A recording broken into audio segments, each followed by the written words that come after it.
High friends, welcome to my channel Piyali blogs. তোমরা কীরকম আছো? আশা করি তোমরা ভালোই আছো, আর আমিও ভালো আছি। তো আজকে আমি রান্না করছি মানে এখন রান্না বসিয়ে দিয়েছি। ব্লগ বানাবো না ভেবে ভেবে ব্লগ বানিয়েছি। তো আজকে আমি রান্না বসিয়েছি, এখন করছি আর কি। করছি এই যে লাউ দিয়ে করছি, দিয়ে মুগ ডাল দিয়ে লাউ করছি। এই যে প্রায় হয়েই গেছে, এখন নামাবো। মুগ ডাল দিয়ে লাউ করেছি, আর স্পেশাল একটা কিছু করব, সেটা তোমাদেরকে আমি দেখাবো।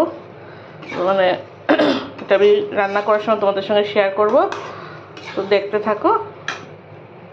দেখো, বড়ার জন্য লাগবে পেঁয়াজ, এই যে লঙ্কা বাটা আর রসুন বাটা। এটা শীতল শুটকি, দেখো।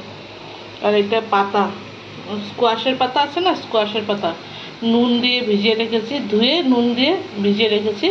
যখন বানাবো তখন তোমাদের সঙ্গে শেয়ার করব। এই দেখো, কড়াইতে দিয়ে দিলাম সর্ষের তেল। তেলটা গরম হোক, তারপরে বানাবো চাটনিটা। আগে চাটনি বানিয়ে নিতে হবে আমার, তারপরে ওই পাতাগুলোর মধ্যে ভরে তারপরে চাল বাটার মধ্যে করে ভাজবো। তা এখন আগে তেলটা একটু গরম হয়ে হোক। তেলটা গরম করার পরে পেঁয়াজটা ভেজে নিই। পেঁয়াজটা ভেজে তারপরে মশলা টশলা দিয়ে মানে শীতলের চাটনিটা বানিয়ে নিই। আগে আমি তোমাদেরকে দেখাচ্ছি চাটনিটা, তারা পেঁয়াজটা ভেজে নিই আমি।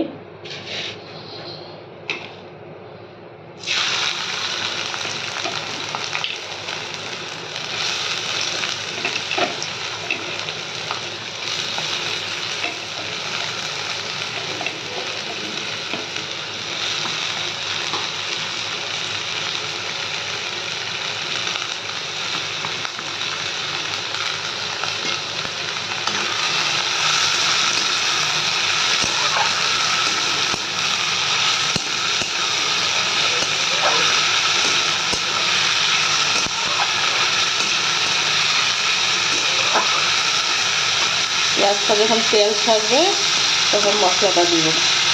পেঁয়াজটা আগে ভাজা হয়ে যায়। দেখো, পেঁয়াজটা ভাজা হয়ে গেছে, লাল লাল করে পেঁয়াজটা ভেজে নিয়েছি, পুরো ভাজা হয়ে গেছে। তো এখন দিব লঙ্কা বাটা আর রসুন বাটা। লঙ্কা বাটা আর রসুন বাটা দিব, দিয়ে তারপরে হলদি লবণ এসব দিয়ে ভাজবো। ভেজে তারপরে বানাবো। হলদি আর নুন দিয়ে দিলাম, দিয়ে এখন এটাকে ভাজবো। আমি না কি বলে এক হাত দিয়ে করছি, তো ওই জন্য ফোনটাও ধরছি আর করছি, এই জন্য একটু অসুবিধা হচ্ছে। ট্রাইপড আছে, কিন্তু ট্রাইপডটা দিয়ে এখন লাগাবো এটা আমার ইচ্ছে করছে না। এটা দিয়েই করে নিচ্ছি, মোবাইল দিয়ে। তো দেখো যে এটাকে হলদি আর নুন দিলাম, দিয়ে এখন এটাকে ভালো করে লাল অবধি একদম তেল ছাড়বে, আরও একদম লাল লাল হবে তখন পর্যন্ত ভাজবো। তারপর শুটকি মাছটাকে ধুয়ে রেখেছি, দেখো এটা পরে এই শুটকি মাছটা দিব এটার মধ্যে। পাতাগুলোকে এইভাবে মেলে নিতে হবে, তারপরে ভিতরে চাটনি দিয়ে তারপরে যখন ফোল্ড করবো তখন দেখাবো। হ্যাঁ, সেরকম করে পাতাটা মেলে নিতে হবে আগে। এই দেখো, চাটনিটা হয়ে গেছে, চাটনিটার লুকটা এরকম হয়েছে। এখন চাটনিটা নিয়ে ওই পাতাটার ভিতরে ভরবো, দেখাচ্ছি। দেখো, ওইটার ভিতরে দেওয়া হয়ে গেছে। এখন এই যে পাতাটাকে এইভাবে ফোল্ড করা হচ্ছে। আমি করছি না, মা করছে, কেন আমি ভিডিও করছি তো এক হাতে করতে পারছি না, তো এটা মাই ফোল্ড করে দিচ্ছে।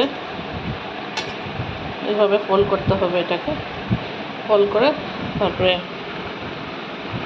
এর সঙ্গে চাল বাটার সঙ্গে করতে হবে। এটাতে দেখো, এটাতে তোমাদেরকে আবার দেখাচ্ছি।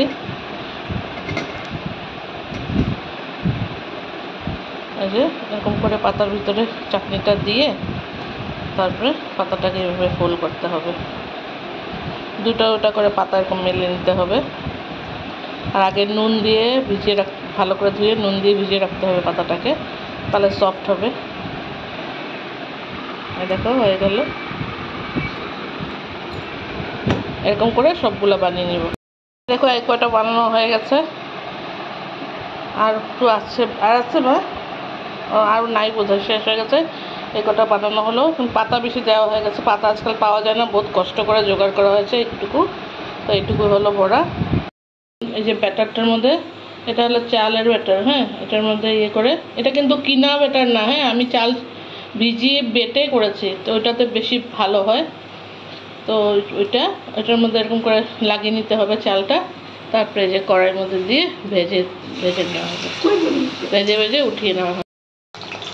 দেখো ভেজে দেওয়া হয়ে গেছে। এখন এটা ভেজে উঠানো হবে, দুটো এটা করে ভাজা হবে। ভেজে উঠানো ভাজাটা শেষ হওয়ার পরে দেখাচ্ছে। দেখো ভাজার পরে এরকম লুক হয়ে গেছে ভাজাটা, জাস্ট ওয়াও। খেতে ইচ্ছা হচ্ছে এখন তো খেতে পারবো না, স্নান করিনি, স্নান টান করবো তারপরে খাবো। বর আসবে অফিস থেকে, তারপরে খাবো। এই দুইটা ভাজা হয়েছে বাবার জন্য, বাবা আগে ভাত খায় সেজন্য বাবার জন্য ভাজা হয়েছে, আর আমরা পরে খাবো। আমি ভাজবো পরে স্নান করে এসে। তো এটাই ছিল আজকের ভিডিও। দেখো কীরকম লাগলো আমাকে কমেন্ট করে বলবে তোমাদের ভালো লাগলো কি না। যারা খাও শুটকি মাছ ওদের ভালো লাগবে, আর যারা খাও না জানি না ওদের কীরকম লাগবে। তো আজকের জন্য ভিডিওটা এটুকুই থাক। যদি ভালো লেগে থাকে তাহলে লাইক, শেয়ার অ্যান্ড সাবস্ক্রাইব করে দেবে, আর একটা কমেন্ট করবে প্লিজ। হবে, বাই বাই।